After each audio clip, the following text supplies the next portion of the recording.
débat se poursuit, le débat sur la révision, le changement de la Constitution, ce débat qui divise non seulement les politiques, mais aussi certains acteurs de l'Église et même la société civile, qui du oui, qui du non, va devoir l'emporter, mais sinon, la commission de réflexion également fait aussi couler encre et salive.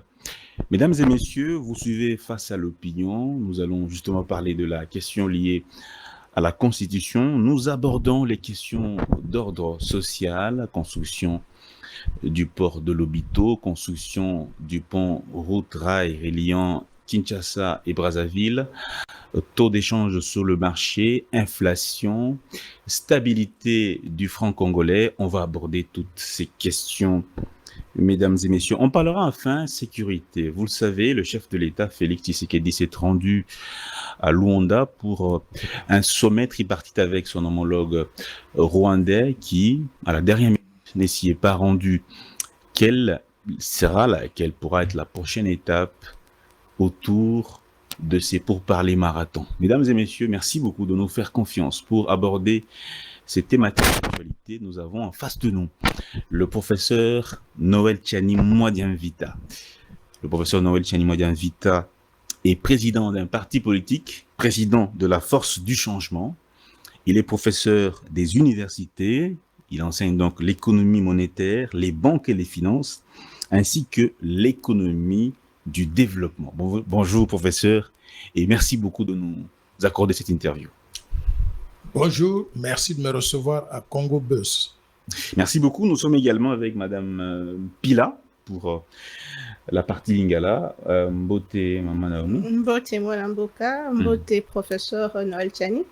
Mbote Mama Naomi, mais naïbi le bac français te. Le bac français, naïbi. Tenga naza pona Lingala. Mais Toroba tantôt na français, tantôt na Lingala, mais beaucoup plus na français, n'est-ce pas? Likambote, mo umeli na Kinshasa oyeko Lingala te na yebite pona ye. Mais yo kendaki na efasik oyebi français. Mais na ye pona Lingala. Ah ok. Mais na kamwe po une année après nde ozongeli biso, dernière fois tozalaki na oyo ezalaki na cadre de l'élection, désistaki justement à la dernière minute. Une année après, ndeko Noël Tchani a communal. Ndeko Noël Tchani azali kaka Noël Tchani comme avant. Nazali depuis l'année dernière. D'ailleurs, j'avais commencé bien avant. Nazali professeur dans plusieurs universités en République démocratique du Congo. Je suis en contact avec la jeunesse. J'enseigne plusieurs matières comme M. Dan l'a mentionné tout à l'heure. J'enseigne l'économie monétaire, les banques, les finances, l'économie de développement. Et ça me permet de rester branché sur les questions d'actualité, mais surtout de faire des recherches pour toujours garder ma tête à la page. Et ça, c'est la première chose que je fais. Mais j'ai aussi commencé une activité très différente dans mon territoire d'origine de Nganajika. J'ai commencé à faire des activités agricoles. Donc, j'ai des concessions. Et d'ailleurs, aujourd'hui, les tracteurs ont commencé à labourer.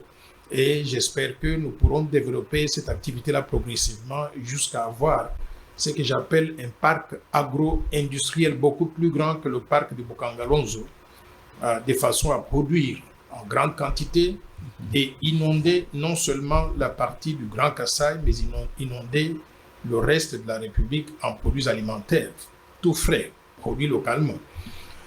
Pour cela, on aura besoin donc de la collaboration, de partenariat avec l'État, parce que on ne peut pas faire tout ça tout seul. Nganajika, c'est une zone littéralement enclavée. Il faudra que l'État fasse sa part, notamment en construisant les infrastructures routières ou bien les routes de desserte agricole, pour permettre donc l'écoulement des produits agricoles vers les centres de consommation.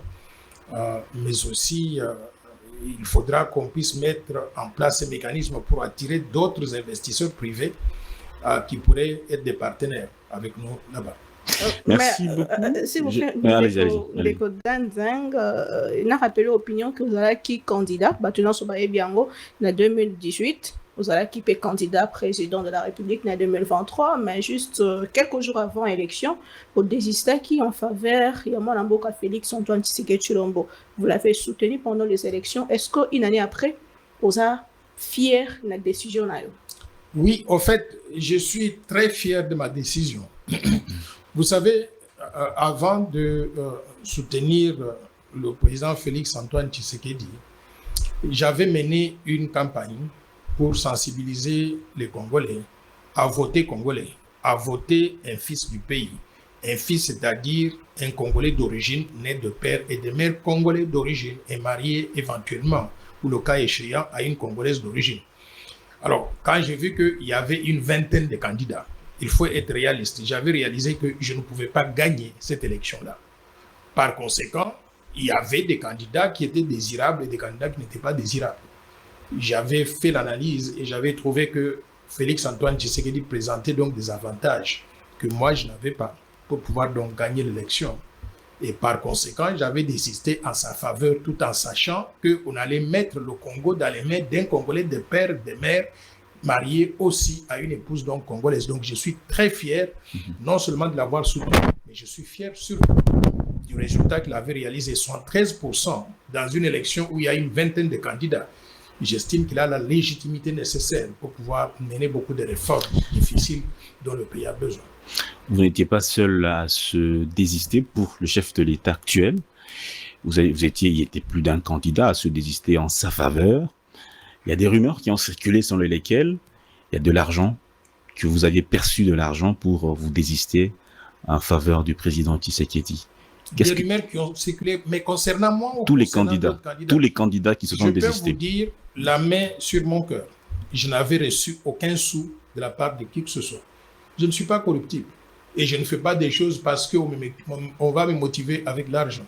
J'avais pris une décision, pourquoi? Parce que ça cadrait avec ma vision pour le Congo. Ma vision pour le Congo, c'est que le pays doit rester dirigé par les Congolais, des pères, des mères, mariés aussi à des Congolais. C'est pour cela que j'avais lancé la loi Tchani, des pères, des mères et d'épouses. Donc, il n'était pas question d'argent. Je n'ai jamais reçu l'argent. Et si quelqu'un vous dit que j'avais reçu l'argent, il s'est trompé. Mais si est-ce que vous avez la récompense de la part de Tata Mukameko à remporter l'élection ou à Zanabokondi? Vous savez, lorsque on est dans une activité politique comme celle dans laquelle je suis engagé actuellement, on a des objectifs qu'on poursuit. Le premier objectif que moi je poursuis, c'est que le Congo soit dans de bonnes mains, soit bien dirigé et qu'il se développe au profit de tous. Si on peut obtenir cela de la part de la gouvernance actuelle, de ceux qui sont en poste, je serai l'homme le plus heureux. Mais dire que je dois nécessairement avoir un poste quelconque, moi je pense que je ne veux pas entrer dans cette façon de réfléchir. S'il y avait un poste où on peut faire appel à mon expertise, je le ferai volontiers au profit du peuple congolais. Mais s'il n'y en a pas, tant pis. Bon, on est encore jeune, on a beaucoup de choses donc à faire aujourd'hui, on a encore des choses à faire en 2028. Par conséquent, je ne suis pas pressé pour ça. D'accord. On va peut-être commencer le débat sur, pas le débat, mais la matière liée au changement ou la révision constitutionnelle. Mais un petit mot sur votre personne. Vous avez été candidat en 2018, candidat en 2023. Naomi l'a rappelé. Est-ce que Noël Tchani compte-t-il toujours être candidat à chaque élection présidentielle? Peut-être qu'un jour, Dieu pourra... Je voudrais vous dire qu'il est trop tôt de se prononcer sur ces choses-là. Mais je vais vous donner l'exemple de certaines personnes que moi j'ai connues et ce qu'ils ont fait et comment ils ont fini. J'étais étudiant en France lorsque François Mitterrand était candidat à l'élection présidentielle pour la 5e fois. C'était la 5e fois. Il avait été battu successivement pendant 4 fois. 5e fois, il a battu tout le monde. Il a gagné. Donc, dans ce domaine-là, on ne peut pas compter le nombre de fois qu'on a été candidat. Ce qui est important, c'est de rester constant et d'avoir une vision et d'avoir des idées qui contribuent à l'avancement du pays. Et je pense que moi, je mets sur le marché des idées qui contribuent à l'avancement de mon pays, non seulement dans le domaine économique, mais également dans le domaine politique. Vous savez, avant que je me lance dans cette course-là, en 2016, en 2018, beaucoup de personnes ne parlaient pas du budget attaché au programme de développement de chaque candidat. Je suis sorti avec le plan Marshall, programme qui était chiffré à l'époque à 800 milliards de dollars sur 15 ans, avec un programme annuel estimé à peu près à 100 milliards de dollars. Vous savez quoi? Tous les candidats ont copié ça. Tout le monde a commencé à parler donc du budget attaché à leur vision programme de développement. C'est la contribution de Noël Tchani, je suis fier de ça. Deuxième élément, avant que je vienne ici, personne ne voyait l'élément infiltration étrangère au sommet de l'État. J'ai mis cette idée sur la table, j'ai fait campagne autour de ça et aujourd'hui tout le monde est très conscientisé à cet élément-là. Par conséquent, j'estime que je contribue au développement du pays en avançant des idées que d'autres personnes arrivent à acheter. Merci bien. Alors, la loi Tchani, qui n'a jamais été adoptée par l'Assemblée nationale, jamais même examinée, jamais alignée. Ça fait beaucoup d'années que vous battez campagne, mais elle n'a jamais été alignée, jamais examinée. Mais on en parlera. Changement, révision de la Constitution. Votre point de vue, votre posture, votre position. Oui, déjà, je pense que vous avez bien commencé en parlant de la loi Tchani. Pourquoi? Parce que quand je suis revenu des États-Unis en 2018, j'avais pris le temps de lire la Constitution de la République, du premier article au dernier article, pour comprendre exactement ce que disait notre Constitution. En faisant cet exercice-là, j'avais découvert des monstruosités, j'avais découvert des impuretés, des choses très graves pour un pays. Et je m'étais posé la question, mais comment on en est arrivé là, à avoir une constitution comme ça? Le premier élément que j'avais détecté, c'est que notre constitution était un canal ouvert aux infiltrations étrangères. Et j'ai commencé à dénoncer cela. Je n'avais pas de pouvoir pour changer les choses. J'ai commencé à dénoncer ça. Je me suis dit, nous avons besoin d'avoir une loi qui verrouille l'accès à certains postes. Pourquoi? Parce que tel que la Constitution est formulée aujourd'hui, nous sommes ouverts à toute éventualité. N'importe qui peut débarquer au Congo. Quelques années après, il est candidat, il gagne l'élection, c'est un étranger et il va nous vendre. Il va nous vendre aux étrangers, vendre les minéraux du Congo et balkaniser la RDC. Quel article qui ouvre la voie aux étrangers? Il y a deux articles qui m'avaient intrigué. Oui. Cet article qui ouvrait la voie aux étrangers, c'est l'article 72 de la Constitution, qui dit que pour être candidat à la présidence de la République, il faut être congolais d'origine. Point. Et je me suis posé la question, qu'est-ce que ça veut dire être congolais d'origine? Quand j'analyse ça de très près, je découvre qu'un congolais d'origine, un congolais de père et de mère, un congolais de père ou de mère, c'est-à-dire avoir un parent congolais, un parent étranger, on considère que vous êtes congolais d'origine. Je trouve que c'est une aberration. Ou bien un étranger qui devient congolais, il peut vivre au Congo pendant un certain temps et ses enfants deviennent éligibles pour être candidats à la présidence de la République. Alors, je m'étais dit qu'il fallait qu'on soit très clair, qu'on reconnaisse déjà que tous les Congolais, toutes les catégories de Congolais là, sont des Congolais. Ils sont mes compatriotes, ils sont nos frères et sœurs et on doit les accepter. Ils doivent tout faire dans notre pays. Sauf que pour les fonctions de souveraineté, des fonctions sensibles, il faut réserver ces fonctions-là exclusivement aux Congolais d'origine, virgule, nés de père et de mère congolais d'origine et mariés, le cas échéant, aux conjoints qui sont aussi congolais d'origine. De cette façon-là, on a enlevé l'élément étranger dans ceux qui pouvaient occuper les fonctions de souveraineté, qui sont très limitées d'ailleurs, qui sont lesquels?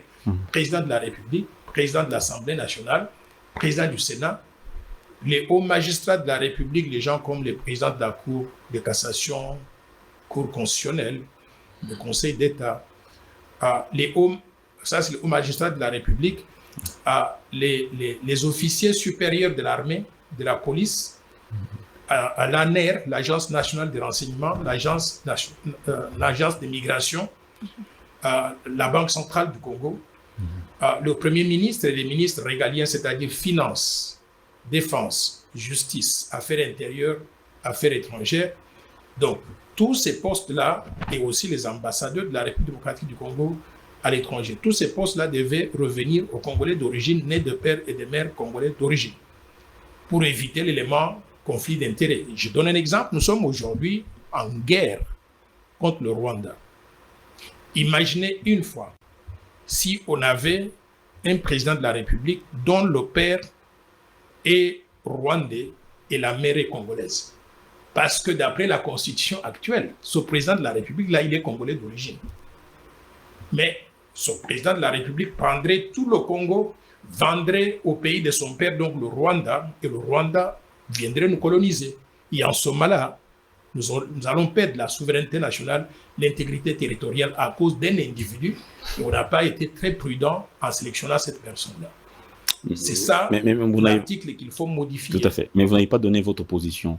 Le débat, c'est sur soit le changement, soit la révision. Vous êtes de quelle école? Vous êtes de l'école du changement ou de la révision? Ça, c'est une très bonne question. Mais laissez-moi revenir sur ce qui m'avait intrigué. À part l'article 72, il y a aussi l'article 10 de la Constitution qui dit que la nationalité congolaise, elle est une et exclusive. C'est-à-dire vous ne pouvez pas être congolais et être français, être congolais et être belge.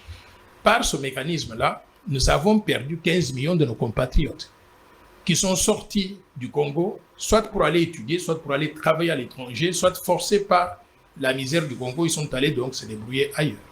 15 millions de nos compatriotes, on les a perdus. Ils ne sont plus congolais parce qu'ils ont opté pour les nationalités des pays de résidence pour être en mesure d'étudier ou bien de travailler dans ces pays-là. Mais moi, je pense que c'est une aberration. 15 millions, c'est comme la population du Mali. C'est comme la population 3 fois du Congo-Brazzaville et du Gabon. C'est comme la population du Burundi. Et nous avons rejeté ces gens-là. Ce sont des ressources humaines dont le pays a besoin pour le développement. J'ai proposé alors une loi qu'on a appelée la loi Tchani de père et de mère et d'épouse, qui voudrait qu'on puisse reconnaître l'irrévocabilité de la nationalité congolaise à la place de l'exclusivité de la nationalité congolaise. C'est-à-dire, quand vous êtes congolais pour toujours, pour la vie. Vous ne pouvez plus perdre la nationalité congolaise. Maintenant, si vous allez prendre une deuxième nationalité, ça vous regarde. Sauf que nous allons restreindre cela pour que la double nationalité ne soit pas applicable aux pays voisins, particulièrement les pays qui nous font la guerre, parce que nous n'avons rien à voir avec ces pays-là jusqu'à ce qu'ils puissent donc se comporter comme des véritables frères africains. En ce moment-là, on pourra considérer cela. Donc, voilà les deux éléments qui m'avaient intrigué, qui m'ont amené à commencer à demander qu'on puisse réviser la Constitution, parce que mettre en application la loi Tchani de père et de mère et d'épouse impliquait qu'on modifie l'article 10 de la Constitution et l'article 72 de la Constitution. Donc, j'étais favorable dès le départ à la révision constitutionnelle. Maintenant, j'ai pris le temps de lire toute la Constitution, encore, du début à la fin, tous les articles de la Constitution. Et j'ai trouvé des choses incroyables. Et je me suis dit, je voudrais être constructif pour mon pays. Je propose qu'on modifie ça, pour que la Constitution réponde à ce que moi je voudrais. Nous avons rédigé avec mon équipe tout un projet de Constitution révisée. C'est toute la Constitution. Après combien d'articles révisés? Nous avons 20 matières qui sont essentielles. Je pourrais parcourir certaines de ces matières-là. Ces matières essentielles-là, on peut les inclure dans la Constitution, soit à travers une révision constitutionnelle, en gardant le reste de la Constitution intacte. Mais il y a tellement beaucoup de matières à réviser que moi, je me demande s'il ne faudrait pas qu'on envisage purement simplement de réécrire la nouvelle Constitution. Il y a un élément important qui m'a amené à cette réflexion-là. C'est quoi?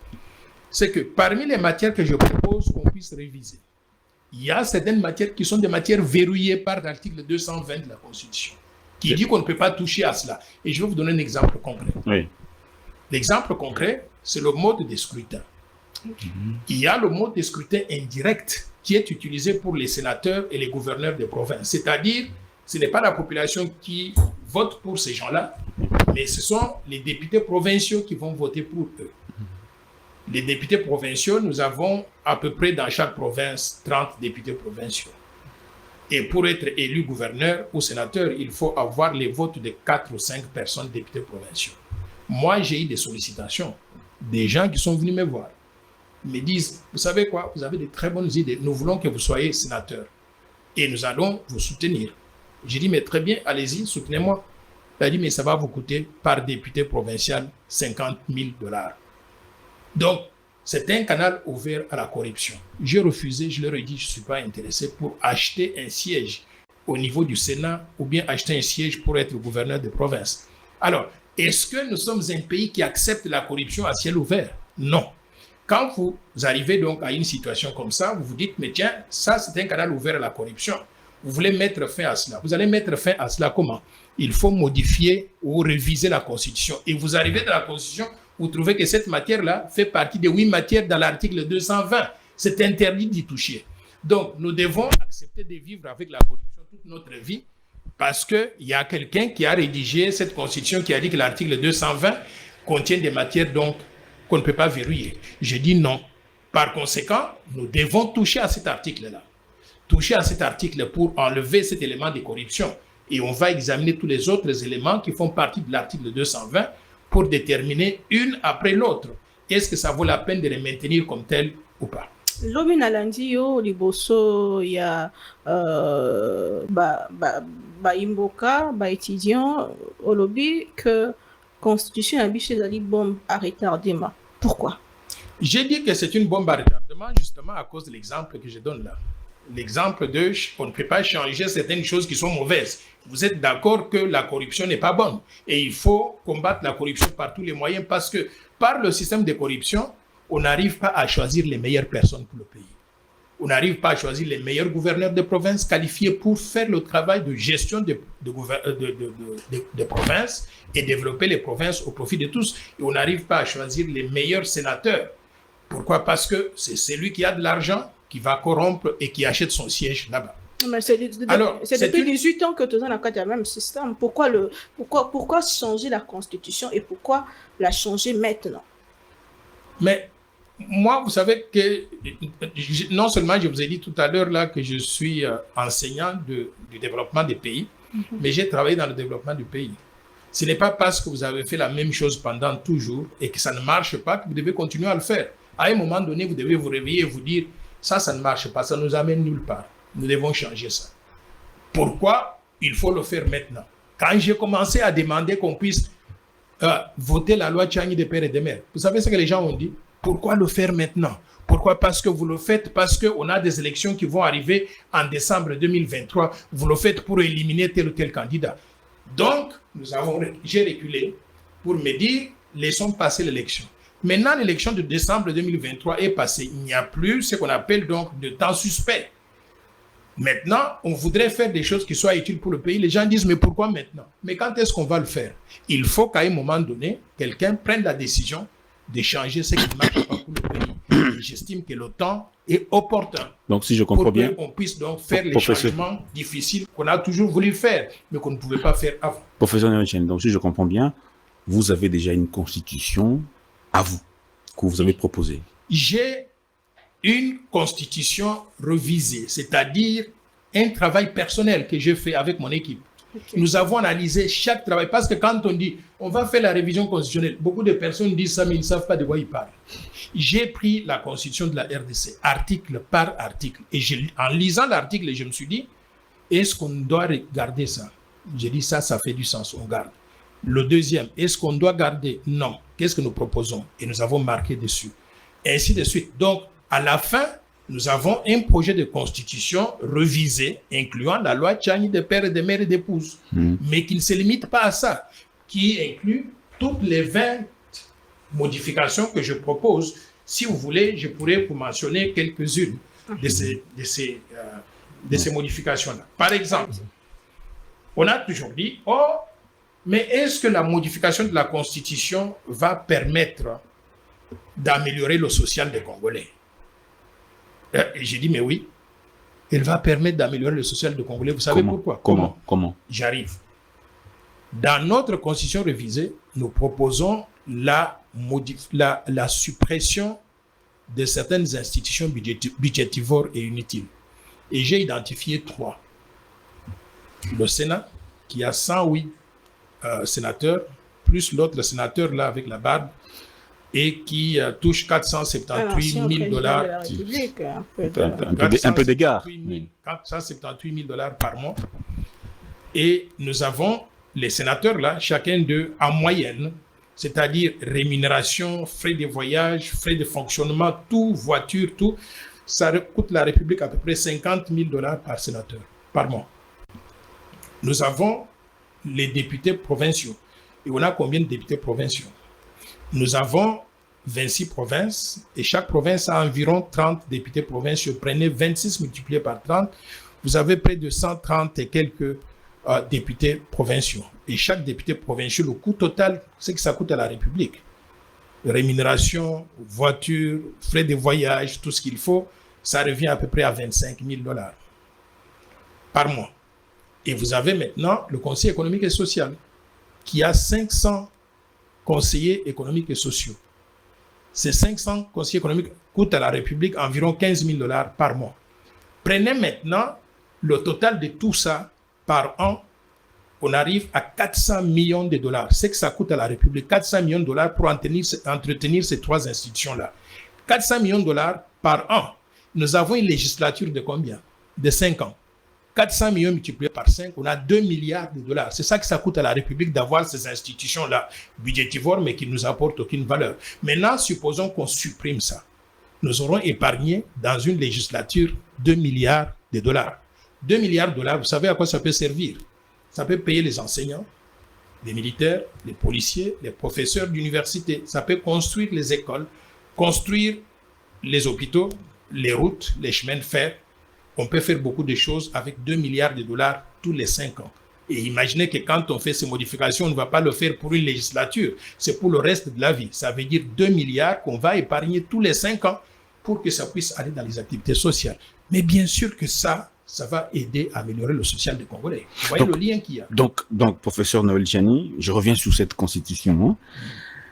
Il y a un moment donné, on a suivi ceux qui sont contre le projet de changement de révision. Ils disent, parce que le chef de l'État parlait d'un cas de réflexion. Il y aura un cas de réflexion où les experts vont devoir confronter leurs idées pour que nous ayons une nouvelle constitution. Ceux qui ne sont contre ont dit, c'est un discours faux. Le président Tshisekedi et ses hommes ont déjà une nouvelle constitution. Ce qu'ils iront faire, c'est juste du maquillage. Alors, professeur Noël Tchani, est-ce que le fait que vous ayez déjà un projet de constitution ne conforte pas cette posture-là de ceux qui ne partagent pas? Vous savez quoi? Ça, ce sont des gens, moi je ne sais pas où est-ce qu'ils sont allés à l'école. Mais quand moi j'allais à l'école, quand on me dit que vous aurez une conférence tel jour, je me prépare. Quand on dit que le chef de l'État va mettre en place une commission pour travailler sur la Constitution, vous allez venir comme ça, tête vide, et puis vous commencez à travailler sur la Constitution. Vous devez faire votre homework, votre devoir, vous préparez des choses avant. J'ai préparé ça pour entrer dans la salle. Le jour-là, s'il y a une commission, si je suis membre de la commission, en leur disant, voici ce que je propose. Il faut que chacun d'eux ait fait son travail là. Comme ça, on a une discussion constructive. Et il faut maintenant que les gens qui disent qu'ils sont contre, qu'ils viennent aussi avec leur travail pour dire, voici ce que nous allons vous montrer, c'est que nous démontrons que ce que vous voulez faire n'est pas bon pour le pays. Mais juste dire refuser tout, moi j'estime que c'est être irresponsable. Ce que je fais là, c'est ma préparation. Je suis préparé jusqu'aux dents pour aller dans cette commission et montrer aux autres que la constitution actuelle est mauvaise pour le pays.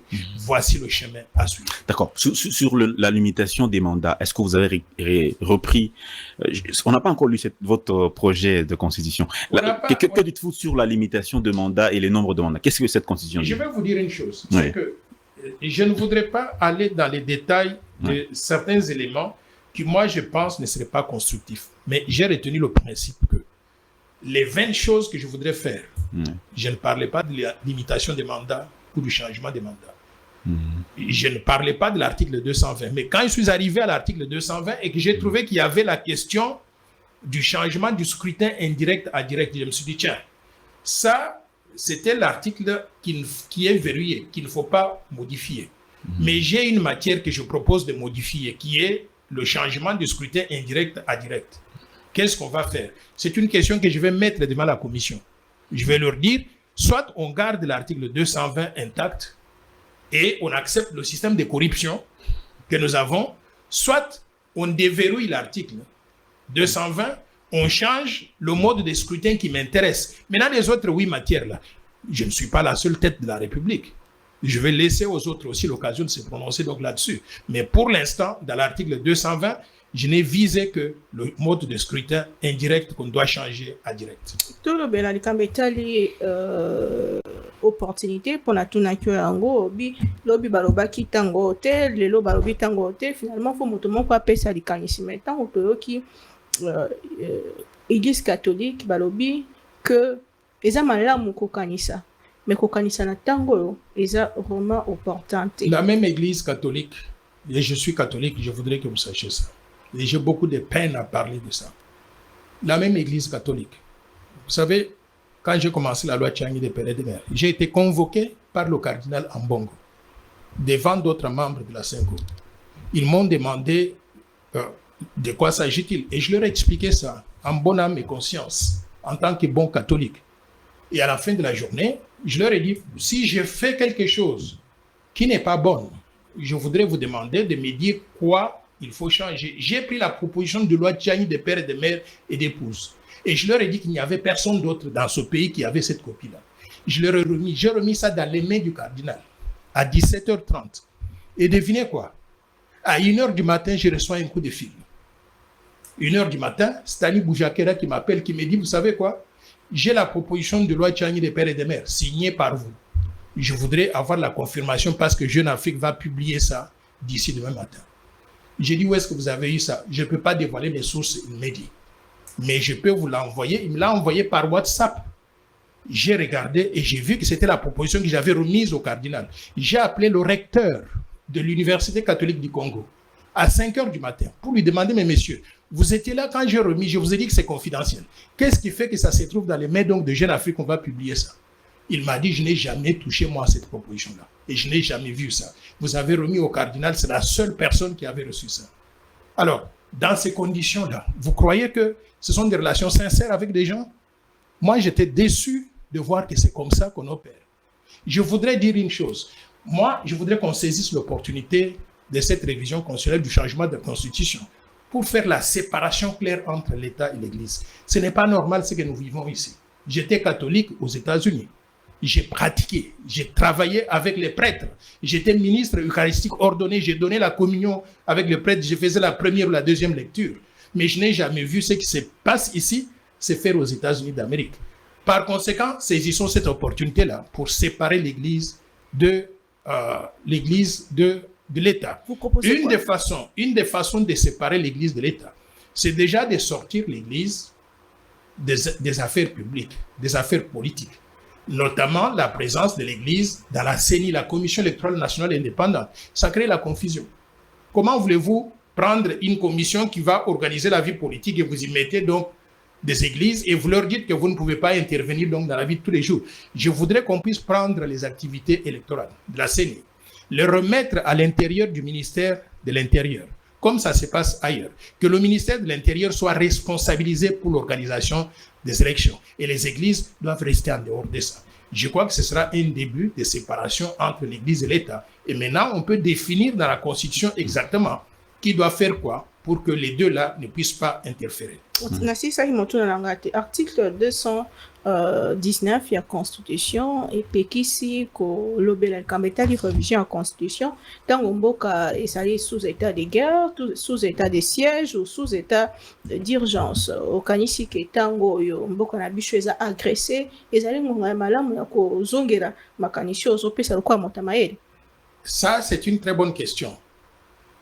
On n'a pas dit dans la Constitution qu'on ne peut pas penser pendant que le pays est en état d'urgence ou état de guerre. On a dit qu'on ne va pas toucher à la Constitution. Mais l'état de siège ou l'état de guerre peut être terminé à tout moment par le Parlement. Et s'ils décident la semaine prochaine, ils peuvent mettre fin à ça. Mais cela ne doit pas nous empêcher de réfléchir. Réfléchissons, déterminer ce qui doit être fait. Et si on arrive au blocage en disant, mais tiens, vous voulez qu'on change ou qu'on modifie la Constitution, mais nous sommes en état de guerre, c'est interdit par la Constitution. On peut attendre jusqu'à ce que l'état de siège soit levé. Mais moi, je crois que ça, c'est un faux problème. J'ai suivi, puisqu'on parle de l'Église catholique, Monseigneur Chollet, prenant la parole, a dit « Cette initiative est dangereuse, elle risque de partitionner l'État congolais ». Qu'est-ce que vous en pensez? Bon, je ne peux pas entrer dans sa tête. Je le laisse responsable de ce qu'il pense. Moi, je ne suis pas d'accord avec ça. C'est une initiative sanitaire. Les mêmes individus-là s'étaient levés contre la loi Tchani de père et de mère. Et on les voyait le jour suivant, ils allaient quelque part à Kachobo et on leur donnait des cadeaux. Et ils viennent et ils sont totalement opposés. Moi, je voudrais qu'on soit très intègre, très honnête. Lorsque on prend des positions sur des affaires qui concernent le pays, on ne doit pas affirmer de n'importe quoi. Je ne suis pas d'accord avec l'affirmation qu'il fait, mais je ne sais pas à quoi il fait allusion. Vous voulez avoir plus de précisions, vous pouvez lui demander de répondre. Nous savons que, Naomi l'a dit, il y a des territoires qui sont aujourd'hui occupés par l'armée rwandaise, plusieurs territoires d'ailleurs. Quel sera l'avenir de ces Congolais qui sont dans ces territoires-là si aujourd'hui on allait dans cette optique de changement de la Constitution? Vous savez, à l'impossible, nul n'est tenu. Vous avez suivi que hier, avant-hier, il y a eu des élections législatives. Non, on a proclamé les résultats, Massimanimba, et ainsi de suite. Les élections n'ont pas eu lieu au même moment que le reste de la République. Parce qu'ils étaient dans une situation particulière en ce moment-là, au moment où on avait les élections. Donc, si on arrivait à faire le changement de la Constitution et qu'il faut avoir aussi l'opinion de ceux qui sont dans ces territoires occupés-là, on va solliciter cette opinion-là une fois que l'ambroglio est terminé et que le pays est devenu paisible. Mais on ne va pas tout arrêter et dire, quand on va récupérer tous les territoires, on va commencer à réfléchir pour le pays. Il faut, à l'impossible, nul n'est tenu. La volonté est là d'inclure tout le monde. Mais si on n'a pas la capacité de pouvoir inclure tout le monde au moment où on fait la révision constitutionnelle, il faudra peut-être qu'on puisse garder nos compatriotes là, leur exprimer toute la sympathie, mais solliciter leur avis lorsque le moment le permettra pour que on puisse les inclure donc dans l'équation. D'accord, je crois qu'on va évoluer. Motuna Souka pour la question pour la conviction de Noël Tchani, Azana Mukanda, Azana vraiment en avance, Balal Bosso, on a ça, les Michel Amonto, Azana déjà, on a Mukanda, mon quoi réfléchir sur Mobekoli Konzi. Tata Mukambeko la Lubaki que article 217 ezali ko memabiso to te kambo ke pa bapa tango sali makanisinayo na mukanda na est-ce que au retena qui peut article wana nous avons retenu cet article là 217, nous l'avons examiné minutieusement et moi sincèrement j'étais scandalisé de voir qu'il y a une clause comme ça dans notre constitution. Par conséquent, dans notre projet de constitution révisée, nous proposons la suppression pure et simple de cet article. La souveraineté ne se négocie pas avec qui que ce soit, même pas avec l'unité africaine ou les Nations Unies ou les États-Unis. Ça, c'est le peuple souverain qui doit décider. Et par conséquent, c'est un article qui crée la confusion, qui ne nous met pas dans une position où on peut prendre tout. Regardez ce qui est arrivé en 1994. La communauté internationale, quand il y avait la crise au Rwanda, a frappé à la porte de la RDC en disant « Ouvrez les portes, recevez les réfugiés rwandais ». Et nous avons ouvert les portes. On a reçu des milliers de réfugiés, des millions de réfugiés rwandais sur notre sol, au nom de l'unité africaine, n'est-ce pas? Est-ce que vous savez que notre pays est déstabilisé depuis ce temps-là jusqu'à aujourd'hui à cause de ces gens-là qui sont venus du Rwanda? Si on avait refusé, on n'aurait pas les problèmes que nous avons aujourd'hui. Donc à un moment donné, le pays doit s'assumer, doit regarder qu'est-ce qui est mieux pour lui. Et si cela ne plaît pas au reste de la communauté internationale, c'est leur affaire. Dans notre cette disposition-là de l'article 210, c'est une disposition de l'accord de l'Emera, entre la FDL et ses partenaires-là à l'est du pays. Ils ont mis ça dans notre constitution. Je propose purement et simplement que ça soit supprimé. Le professeur Mampouya, qui est aussi qui a participé, selon ses propres dires, à l'élaboration de cette constitution, il dit que cette disposition se trouvait également dans la constitution de 67 sous Mobutu, et le docteur Noël Tchani a travaillé pour justement aussi élaborer cette constitution. Moi, je n'avais pas travaillé pour élaborer la constitution de Mobutu, j'étais trop petit pour... Non, il dit qu'elle était déjà dans la constitution de 67, oui, c'est qu'on l'a repris simplement. Je vais vous dire ceci. Ouais. Elle pouvait être dans la constitution de Mobutu ou la constitution qui a suivi, ou même elle pouvait être dans la constitution avant l'indépendance, peu importe. Aujourd'hui, là, les Noël Tchani, ils voient le Congo et l'avenir. Nous voulons protéger notre pays. Ce qui n'a pas été bon dans le passé, nous voulons le supprimer. Nous voulons changer ça. Donc, j'apprécie beaucoup les commentaires donc, du professeur Mampouya. Avec tout le respect que je lui dois, à partir d'aujourd'hui, là, je voudrais regarder que l'article 217, c'est une menace à la souveraineté nationale, à l'intégrité territoriale, et je souhaiterais que nous puissions supprimer cela de la Constitution à venir. Il y a aussi l'article 9. L'État exerce une souveraineté permanente, notamment sur le sol, le sous-sol, les eaux, les forêts, ainsi de suite. Que pensez-vous de cet article-là? Bon, moi je pense que c'est un article qui fait allusion à la loi Bakajika.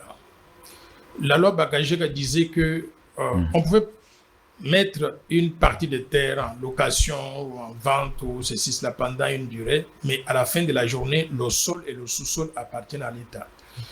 Moi, je crois que c'est une disposition que nous devons réintroduire très clairement dans notre Constitution. Pourquoi? Parce qu'on a l'impression que la loi Bakajika est terminée, et j'ai même lu un ancien vice-président américain, Al Gore, qui avait dit que le Congo était en danger. Pourquoi? Parce que près de 50% de ces terres sont vendues aux étrangers. 50% de nos terres vendues aux étrangers. Et les Congolais ne savent même pas ça. Par conséquent, soyons très précis. Je souhaiterais, si c'est la loi Bakajika qui est exprimée dans cet article numéro 9, je voulais qu'on soit plus clair que ça, plus précis que ça dans la nouvelle Constitution, en réintroduisant la disposition qui dit le sol et le sous-sol congolais appartiennent à l'État. Merci bien, professeur Noël Tchani. On va parler de la question de l'Est rapidement, avant qu'on ne prenne le social, parce que vous êtes économiste.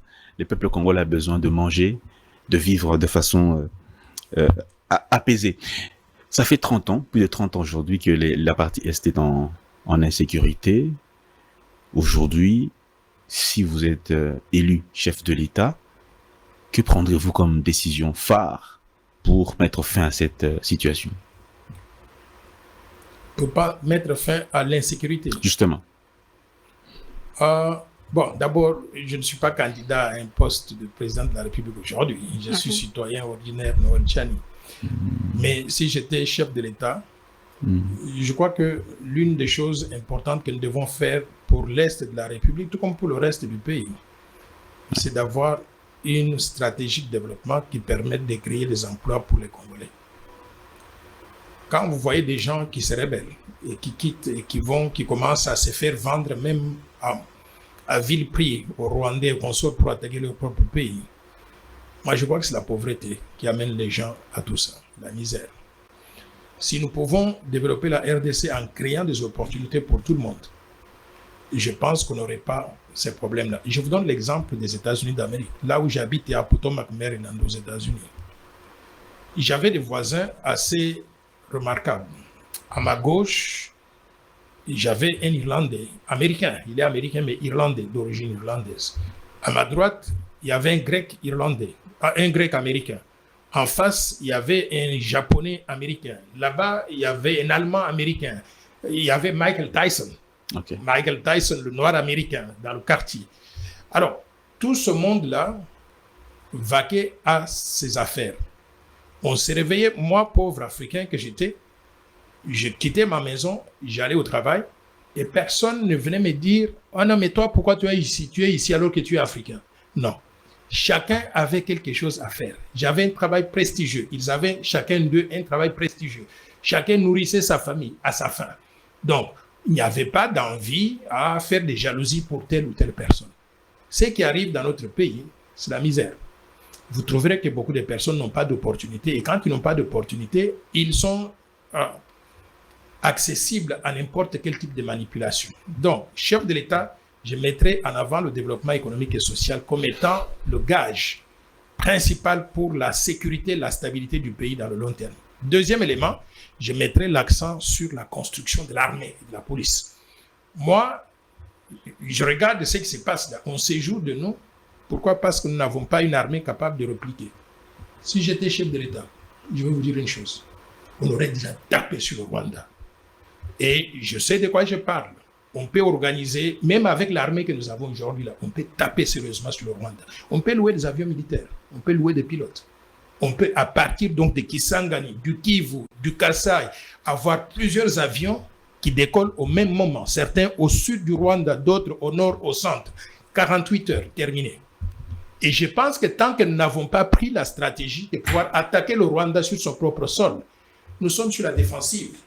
On reste assis en attendant que le Rwandais vienne envahir nos territoires pour que nous puissions nous débattre pour libérer ces territoires-là. Non, il faut aller aussi à l'offensive. Mais yango nde tata Mokambeko alobaki tango ya campagne électorale na ye mais simane ya kokota na bokondi to se rendre compte que eza na ba réalité mosusu sur le plan international bayebisi biso na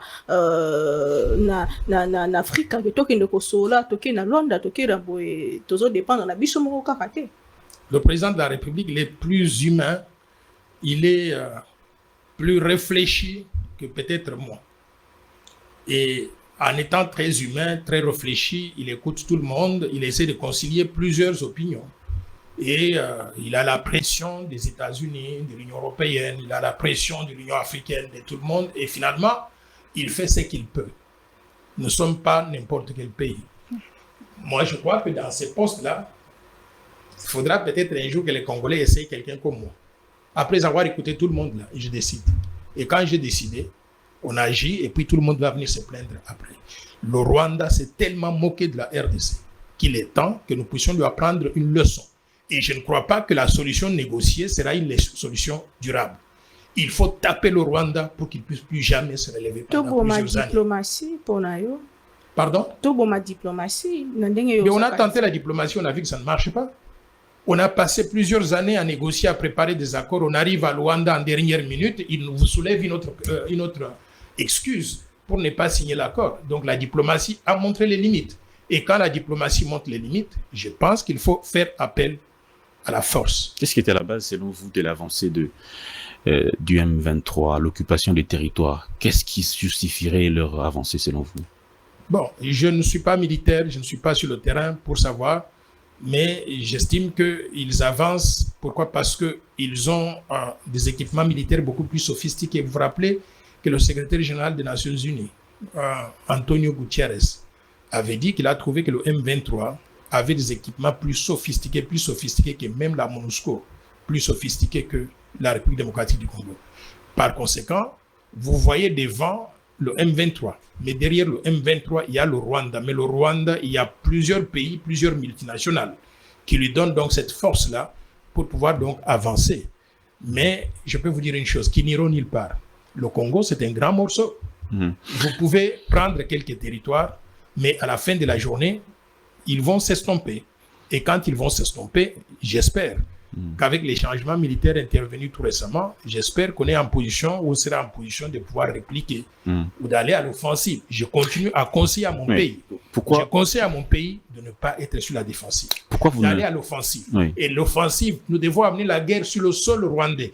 Tant que nous n'avons pas fait ça, ils vont se moquer de nous en avançant, en prenant des petits territoires. Mais si on frappait le Rwanda avec des attaques aériennes, je peux vous dire que cette histoire sera terminée en très peu de temps. Pourquoi vous êtes contre les discussions avec le M23, les échanges avec le M23? Je suis contre les échanges avec le M23. Pourquoi? Parce que ce sont des terroristes, des criminels. Vous ne négociez pas avec des terroristes. Et les pays étrangers, là, les États-Unis sont les premiers qui refusent de négocier avec des terroristes. Vous avez vu Bin Laden, on n'a pas négocié avec lui. On est allé l'abattre. Vous avez vu ce qu'ils ont fait avec d'autres pays qu'on a accusés donc de soutenir le terrorisme. On les a abattus.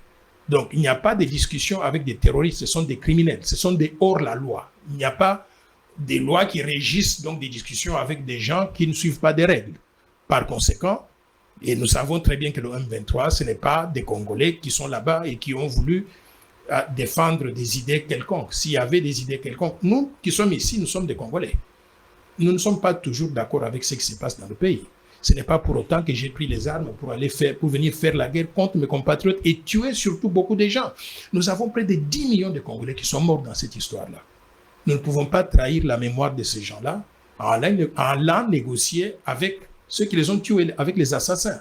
Ce serait la trahison à ces 10 millions de Congolais. Ce serait la trahison à notre pays. Na boyozo soutenir maloba tata Mokambeko alobi négociation na ba M23 kozala te atako ba komi liboso e kuke na ye kuna na Union africaine. Mais vous voulez que je dise ça en quelle langue? Je dis pas de négociation avec des terroristes. Et les M23, ce sont des terroristes, ce sont des assassins. on ne va pas négocier avec eux. Et ils ne vont pas arriver à la cité de l'Union africaine, ils ne vont pas arriver là-bas. Il faut avoir une stratégie. Comme je dis, attaquer ceux qui envoient le M23. Et ceux qui envoient le M23, c'est qui? C'est le Rwanda. Il ne faut pas se concentrer pour défendre quelques petits territoires là. Ayons une organisation. Il y a la population va déplacer interne, un peu bon là-bas. Oui, mais qu'on a créé aussi des déplacés internes chez eux. Quand on va le faire, ils vont sentir ce que ça vaut, ce que ça fait. Le chef de l'État disait à un moment, au cours d'une interview, que ce mouvement que nous voyons, Joseph Kabila est complice de ce qui se passe. Selon vos informations, est-ce que vous partagez cet avis du chef de l'État? Le chef de l'État, c'est quelqu'un qui a accès à des informations auxquelles moi je n'ai pas accès. S'il dit ça, il ne peut pas le dire au hasard. C'est qu'il a des informations. Mais moi, je n'ai pas toutes ces informations. Pourquoi? Parce que je ne reçois pas les briefings de l'ANER, je ne reçois pas le briefing de l'armée, de la police. Donc, si le chef de l'État dit ça, c'est qu'il a des informations et il faut le croire. Merci bien, professeur Noël Tchani. On est en train de terminer l'émission. Parlons du social des Congolais. Comment vous le trouvez une année après la prise du pouvoir ou pour le début du second mandat du chef de l'État? Comment vous trouvez le social des Congolais? Ce n'est un secret pour personne. Le social des Congolais, il est déplorable. Il y a beaucoup de misère. Et moi, j'ai fait le tour du pays. J'ai effectué tout récemment un voyage dans ma ville natale de Nganajika. Et j'ai pris l'avion d'ici pour aller à Mbujimaï. De Mbujimaï, j'ai pris une voiture 4x4 qui m'a conduit une distance de 90 km. Nous avions fait 5 heures. 5 heures pour aller de Mbujimaï à Nganajika. Au moment où je vous parle Combien de kilomètres déjà? Combien de kilomètres? 90 km. Au moment où je vous parle ici, je porte une ceinture pour tenir mon dos. Pourquoi? Parce que le dos a été endommagé à cause des secousses sur la route. Oh là là. Alors, et imaginez qu'il y a des gens qui vivent comme ça tous les jours. Moi, j'ai fait cette route-là seulement. Et j'ai même dit à mon épouse, j'ai dit, mais je ne sais pas, la prochaine fois que j'irai en Ghana, il faudra qu'on ait fait la route pour que j'accepte de retourner là-bas. Donc, c'est vous dire que les gens vivent dans des conditions extrêmement difficiles. Et je voudrais attirer l'attention. Ngandajika, c'est le grenier agricole du Grand Kasaï. C'est une zone agricole. Vous prenez... toutes les terres là-bas sont fertiles. Vous pouvez cultiver le maïs, le manioc. Au lieu d'aller acheter le maïs en Zambie, en Afrique du Sud, on peut juste cultiver en Ngandajika et vendre ça à toute la République.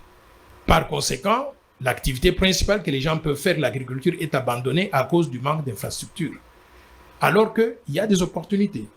Si on met le barrage de Kafumbo, on construit l'électricité, on construit la route qui part de la gare de Mweneditu à Nganajika, Mbujimaï et puis Nganajika Kabinda, je peux vous assurer que le décollage économique de cette partie-là va avoir des effets sur le reste de la République parce qu'on va produire davantage, exporter ces produits-là vers d'autres coins de la République. L'économie. Par conséquent, le social du Congolais ne s'est pas beaucoup amélioré à cause de ce manque d'infrastructures-là, à cause des manques de politique sociale qui arrivent à régler les problèmes. Je prends l'exemple des professeurs d'université. Je suis professeur d'université aussi. Il y a des négociations tout le temps avec le gouvernement, les accords des Bibois, ainsi de suite. On n'arrive pas à honorer ces engagements-là, à payer les professeurs comme il se doit. Ce n'est pas normal. Dans un pays, qu'on ait un député national, ils font quoi, l'Assemblée nationale? Qu'on ait un député national qui gagne 20 fois plus qu'un professeur d'université. Ce n'est pas possible. Et certains de ces députés-là, à peine ils ont terminé l'école secondaire. J'ai passé toute ma vie à étudier pour avoir donc tous ces doctorats-là. Par conséquent, nous devons avoir une politique sociale équilibrée qui permette à tout un chacun de nous qui travaille de vivre d'après le salaire qu'il reçoit. Et tant que nous n'avons pas cette politique-là, j'estime que nous sommes en train de nous tromper. Et je voudrais ici aussi attirer l'attention sur quelque chose. Je venais de suivre tout à l'heure là le réquisitoire du ministère public contre M. Robota et l'autre, la Mike Kassenge, qui sont accusés de surfacturation dans des histoires de forage et consorts. Il est en 20 ans, l'autre 5 ans. Voilà. Et je voudrais attirer l'attention de tout le monde là-dessus. Je crois que quand on utilise ces chiffres-là, les gens ne voient pas ce que c'est. Je veux que nous soyons plus rigoureux, plus sérieux dans la lutte contre la corruption, le détournement des fonds publics, la prédation des ressources naturelles, les surfacturations. Il y a, la semaine dernière, le gouvernement chinois a exécuté un haut fonctionnaire chinois qui était accusé de corruption. Tant qu'on n'arrive pas à avoir des peines exemplaires dans notre pays, je vais vous dire une chose, nous tournons en rond. Ce pays a beaucoup de ressources, mais pour que ces ressources entrent dans les caisses de l'État et qu'elles soient utilisées pour le développement, il va falloir qu'on se montre sérieux dans la lutte contre les antivaleurs. Sans exception, tous ceux qui sont accusés doivent paraître devant la justice. Pas des micmacs comme ça pour que certains ne comparaissent pas et que d'autres puissent comparaître. Qu'on puisse être rigoureux et quand il y a donc des sanctions, que ce soit des sanctions exemplaires et que ces sanctions-là soient exécutées. Professeur Nowetchani, j'aimerais qu'on puisse comparer le social d'avant l'élection de 2023 et les élections d'aujourd'hui, les sociales d'aujourd'hui. Est-ce qu'il y a amélioration ou il y a régression? Moi, je pense que c'est une mauvaise façon de voir les choses. Le social du Congolais ne s'est jamais amélioré depuis un certain temps. Moi, je regarde les indicateurs. Quand on parle du social, je voudrais regarder le PIB, le produit intérieur brut par habitant. Le produit intérieur brut par habitant de la RDC continue à être parmi les plus faibles de la planète. OK? Nous avons un PIB par habitant qui tourne autour de 458 $. Ce n'est pas avec ça que quelqu'un peut vivre. Quand vous regardez les salaires des gens, le policier, l'enseignant de l'école primaire, vous regardez le militaire, vous réalisez que ces gens-là vous touchent environ 100 $ quand ils sont payés. Ce n'est pas avec ça qu'on peut améliorer le social du Congolais. Je voudrais qu'on prenne un tout petit peu du recul. Et d'ailleurs, à travers la révision constitutionnelle, il y a certaines choses qu'on peut mettre dans la Constitution qui doivent lier les mains de l'État. Par exemple, je voudrais qu'on adopte le système de salaire minimum garanti et que ce salaire-là soit même mentionné dans la Constitution. Salaire minimum garanti, ça veut dire tout celui qui travaille doit être payé un salaire décent qui lui permette de couvrir son loyer, d'acheter la nourriture, les médicaments, le transport, d'épargner et de supporter la femme et les enfants. Avons-nous ces moyens de commettre Nowetchani? Nous avons des moyens, sauf que l'argent sort par les fenêtres au lieu d'aller dans les caisses de l'État pour être utilisé pour des choses qui sont claires. Nous avons beaucoup d'argent. Vous savez, le président Thabo Mbeki d'Afrique du Sud avait dirigé ici un panel des experts africains. Vous savez ce qu'ils avaient découvert?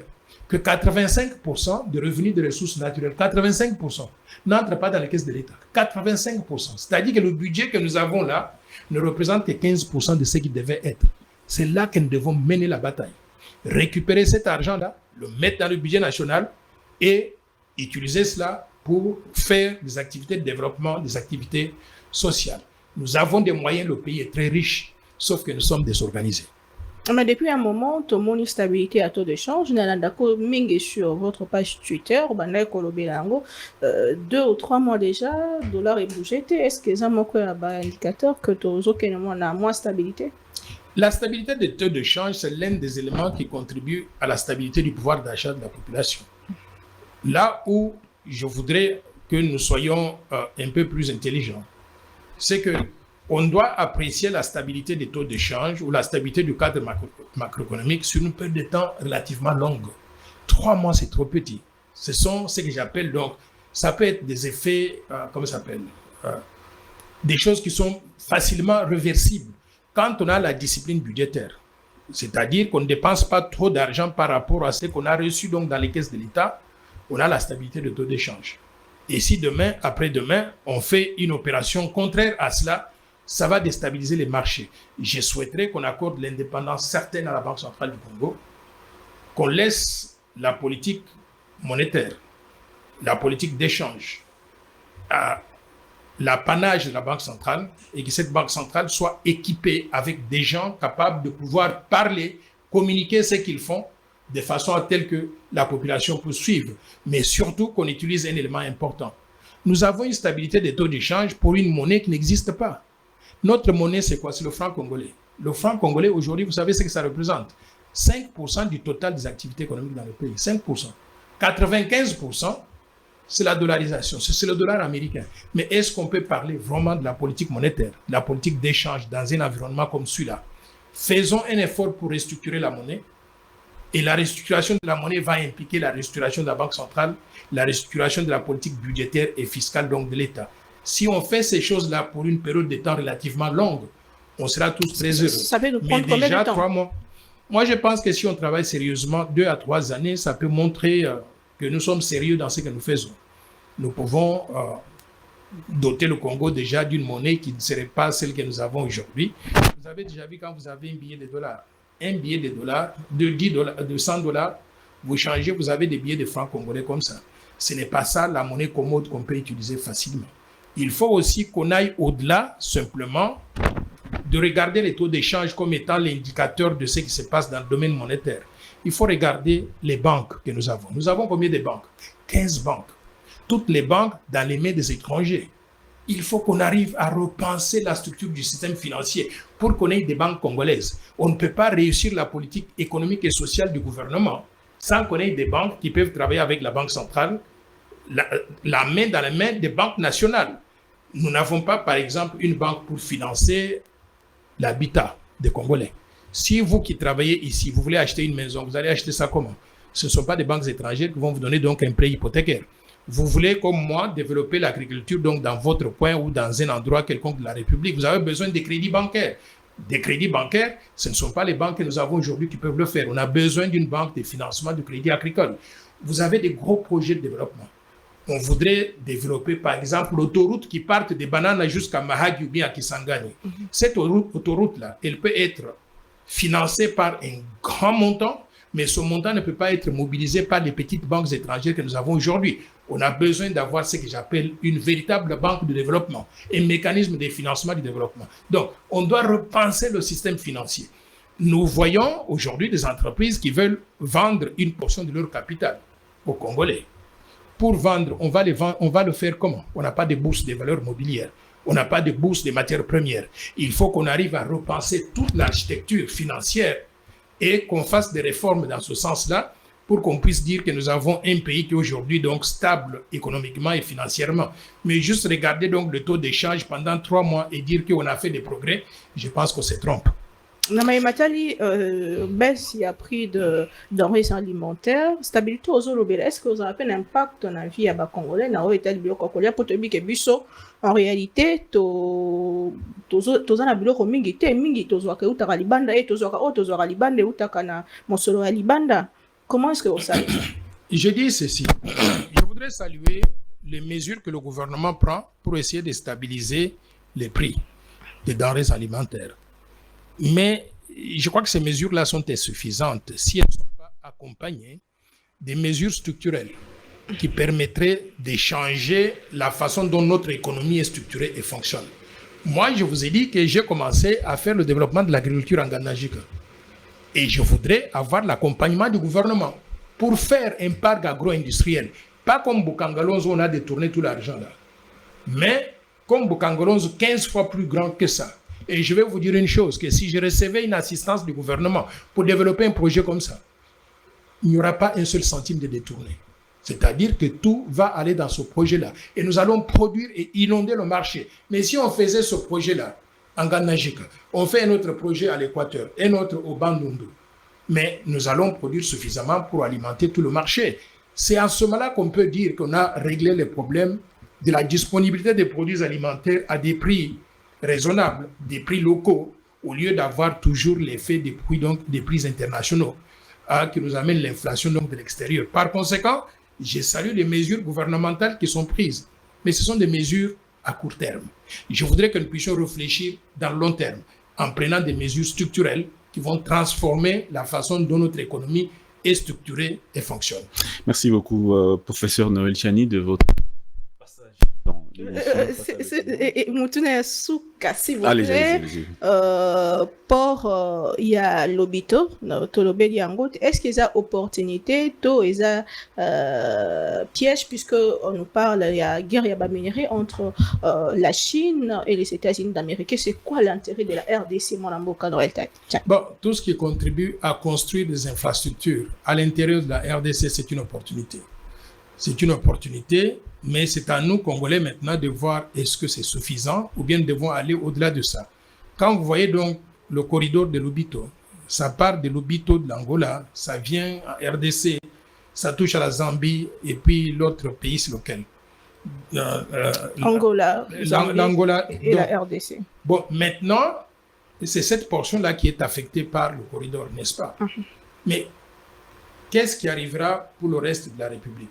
Moi, je souhaiterais maintenant qu'on ait une stratégie où nous aurons aussi à développer un autre corridor, un ou deux autres corridors. Pourquoi ne pas envisager le corridor qui part des Bananas, qui arrive, qui touche à ce corridor-là et qui continue jusqu'à Kisangani, qui passe par le Grand Kassai? Je veux dire que ça va désenclaver la République. Et si nous faisons cela, je ne vois que des opportunités qui vont venir de là. Et d'ailleurs, j'ai vu avant-hier que le chef de l'État était parti à Brazzaville. Et ils ont parlé de la construction du pont-rail entre Kinshasa et Brazzaville. Je salue cette initiative-là. Sauf que, encore une fois de plus, il faut que ça s'insère dans la stratégie de développement de la RDC. Si on construit simplement le pont-rail entre Kinshasa et Brazzaville dans les conditions actuelles, on va mettre en faillite la province du Congo central. Pourquoi? Parce que beaucoup de marchandises ou des biens qui sont importés de l'extérieur vont venir par le port en eau profonde de Pointe-Noire. Et de là, ils vont prendre le chemin de faire traverser, entrer au Congo. On va inonder le marché congolais de Kinshasa avec des produits qui viennent de l'étranger à travers le port de Pointe-Noire. Je souhaiterais que nous puissions accélérer les travaux de construction du port en eau profonde de Banana. De cette façon-là, on sera à égalité. Les bateaux étrangers auront à choisir entre venir à Banana ou bien venir à Pointe-Noire. Et aussi, qu'on puisse penser maintenant, c'est ça le complément au corridor donc de l'Obito, à faire le corridor, c'est-à-dire le, comment est-ce qu'on dit, chemin de fer, sinon autoroute, qui partent donc de Banana et qui arrive jusqu'à Kisangani en traversant toute la République. Si nous faisons ça, je ne vois que des avantages qui pourraient venir de cela. Mais si on ne le fait pas et qu'on construit simplement ce pont-rail-là entre Brazzaville et Kinshasa, j'ai peur que nous serons inondés par des produits étrangers qui vont passer par le port de Pointe-Noire. Et nous, Congolais, on deviendra simplement un dépotoir des produits étrangers. Et je souhaiterais que nous puissions être prudents là-dessus. Merci beaucoup, professeur. Merci, Madame Winkila. Mathieu Domingui, une très belle émission, mais on n'a même pas épuisé ma question. Vous avez dit avant que vous voulez me demander mon opinion sur la désignation de ce nouveau juge constitutionnel par le Parlement. Oui, j'ai suivi ça. Et j'ai suivi que dans la salle, les députés nationaux et les sénateurs ont crié quand ils ont entendu que dans sa biographie, il a fait des études universitaires au Rwanda. Quand on a fait des études à l'étranger, ça ne veut rien dire. Nous tous, nous avons étudié à l'étranger. Donc, j'ai étudié en France, en Belgique, en Grèce, aux États-Unis d'Amérique, un peu partout. Mais quand nous avons un pays qui est un pays ennemi, et on dit qu'il y a quelqu'un qui a étudié là-bas et qu'on veut mettre à la... Moi, je crois que ça devait tirer la sonnette d'alarme. Ça devait amener les autorités congolaises à exercer un peu plus de diligence, de due diligence que ça. Je voudrais recommander parce que après que le Parlement l'ait désigné, il va falloir que le président de la République signe une ordonnance pour qu'il devienne membre effectif de la Cour constitutionnelle. Mais avant que le chef de l'État ne le fasse, je voudrais demander qu'on demande à l'ANER de faire un travail d'investigation. Nous voulons savoir ce monsieur-là, il est qui? Il vient d'où? Il était né où? Il a fait l'école maternelle où? Dans quelle école? Il a fait l'école primaire où? Il a fait l'école secondaire où? Après qu'on ait déterminé tout ça, qu'on fasse un peu une due diligence aussi en ce qui concerne les parents. Son père est qui? Sa mère est qui? Ils viennent d'où? Les grands-parents. Après avoir fait ça, on va déterminer s'il est vraiment l'un des nôtres ou bien si c'est un infiltré qui est venu donc d'un pays étranger. Pour vous, tout ce qui vient du Rwanda est mauvais. Bon, ça doit tirer la sonnette d'alarme. Le Rwanda nous a causé beaucoup de tort. On serait naïf de pouvoir fermer les yeux comme ça alors que le Rwanda nous traite comme étant un pays ennemi. Donc, s'il est rwandais, il a des origines rwandaises, il ne mérite pas d'être à la Cour constitutionnelle.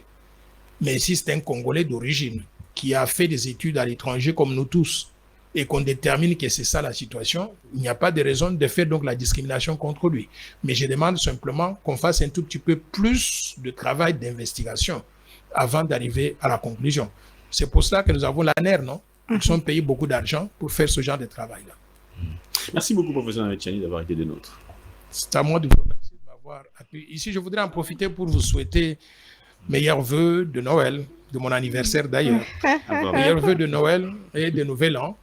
Et j'espère que l'année prochaine va nous apporter à votre équipe Congo Buzz, mais également à la population congolaise, à la République démocratique du Congo, beaucoup de bonheur. Merci beaucoup. Merci beaucoup. Merci à vous tous qui nous suivez partout. Portez-vous bien et à très bientôt. Merci.